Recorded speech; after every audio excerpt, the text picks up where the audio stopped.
You don't have to match your opponent in every dimension to defeat them. Now, that might sound obvious, but you have to find the dimensions where your advantages compound fastest and press them relentlessly, the idea of comparative advantage. Ukraine's long-range drone campaign is the clearest expression of this, using domestically produced drones guided via Starlink, the technology Russia has no equivalent for and cannot replicate under current sanctions.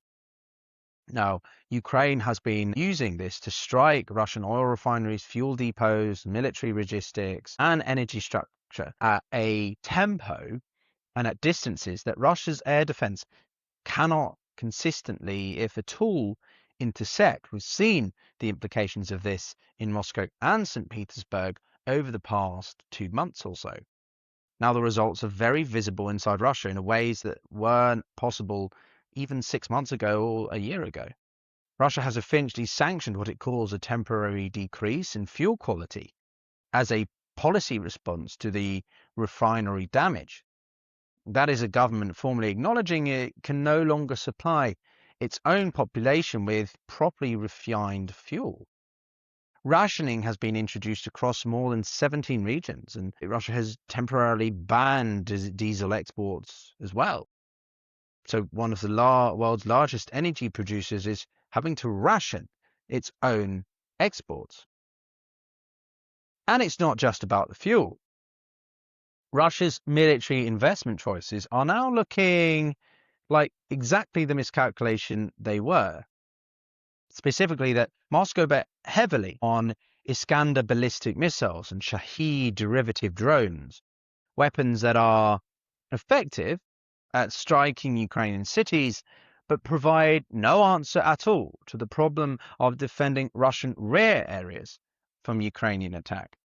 As some people have put it directly, that's something that lets Russia painfully strike Ukraine, but doesn't solve the defense of Russia's own territory. You have offensive and defensive capabilities, and Russia has put all its emphasis on offensive means in Ukraine, which has not proven much success. It's completely neglected its own defense. But meanwhile, Ukraine isn't standing still. This week, Ukraine's Firepoint, otherwise it's known as its domestic missile and drone manufacturer, announced a successful flight test of the FP7 ballistic missile, which will form the basis of their future Favour anti-ballistic interceptor. Indeed, Ukraine is moving at such a rate it's building its own Patriot alternative from scratch and under war conditions.